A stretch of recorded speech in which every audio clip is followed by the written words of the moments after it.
Okay, let's use the second derivative test here with several variables to find maxes and mins. And I wrote all the rules on the side over here. The first step always though, and some questions may only ask this, is to find the possible maxes and mins. I shorten these up. They are in your book and in section 7.3.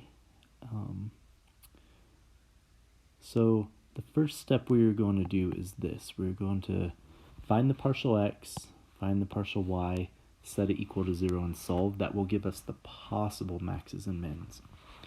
You can see in this formula for d, which is just some arbitrary d, it doesn't really stand for anything in this context. We will need the second partials for both x and y and the second partial x and y.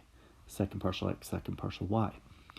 So even though step 1 we will need to find the possible max and mins, we're going to go ahead and do all the second partials at once. That way we just have them ready.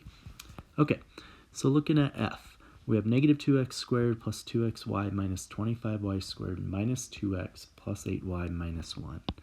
The first partial with respect to x, for this first one we have negative 4x.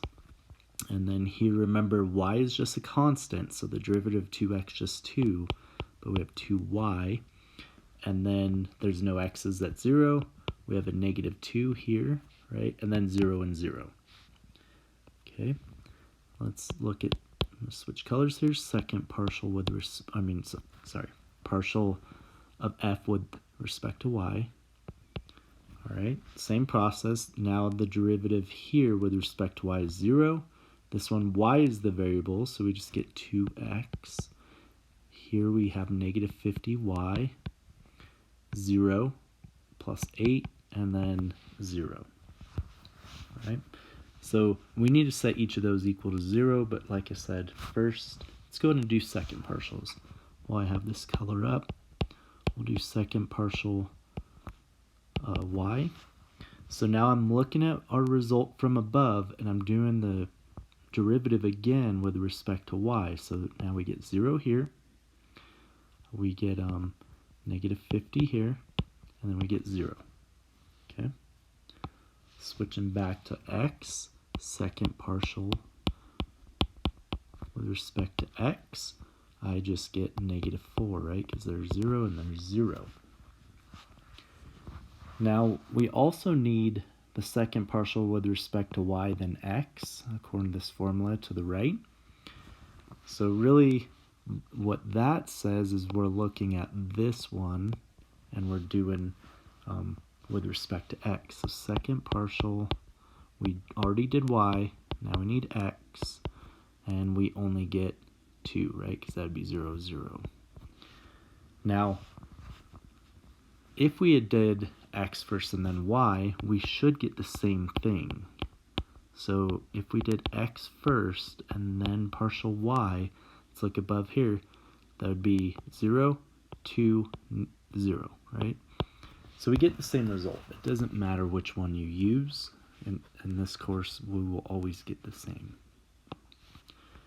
Alrighty, so now we have everything so that when we get our possible maxes and mins, we could jump straight to these cases and check what's happening. So it says to set your partial x equal to 0, which means negative 4x plus 2y minus 2 equals 0. Well, not much I could do with that, right? Because I have two variables, an x and a y. I mean, we could get in slope-intercept form, I guess, but no sense of wasting time. So let's do the same thing with the y, set that equal to 0.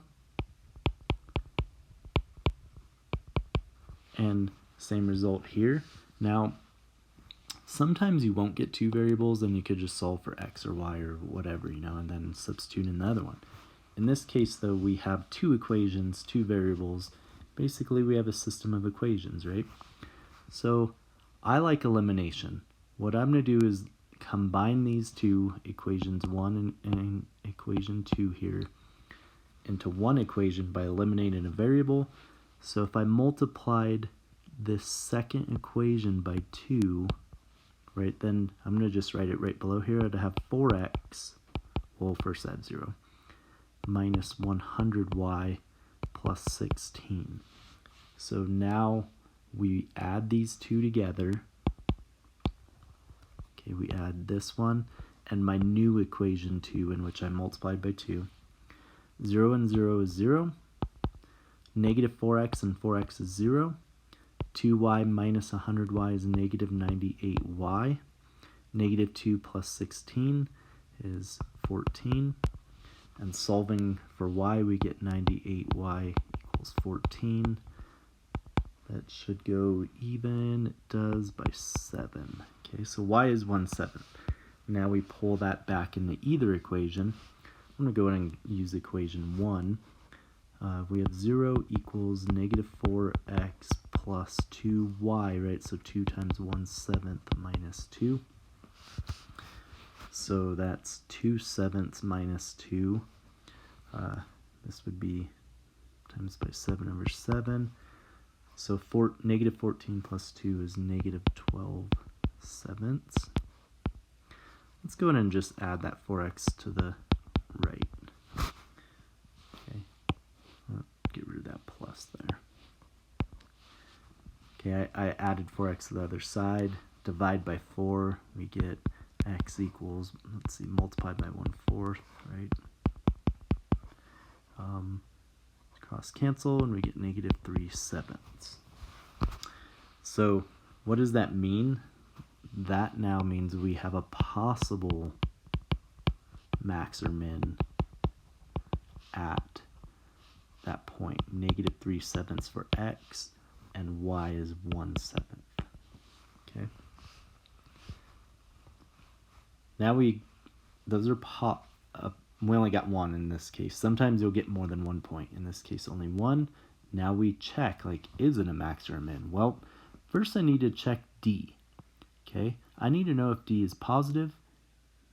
Case 2 is also D is positive, or if D is negative, or if D equals 0, right? That's the only things that we could get. So what we do is we check D at that point, negative 3/7, 1/7. So the formula says to do the partial x squared.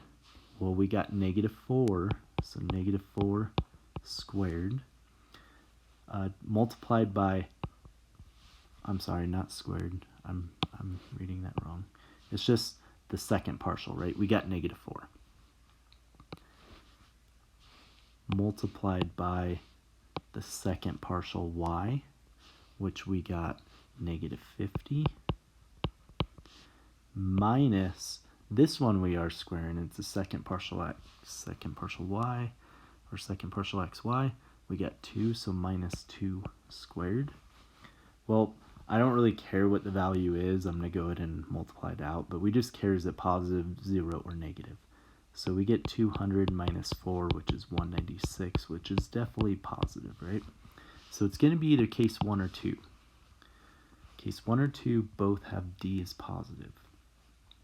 So next we check, all right, is the second partial x positive or negative? And for the second partial x, we got a negative 4. So D is positive, and the second partial x is negative, which means then this is a relative max. So therefore, negative 3/7, 1/7 is a relative max. Okay, there's a lot going on here. I get it. Pause it, rewind it, check out these formulas, go through the steps. I'm going to give another example, but that is everything from start to finish.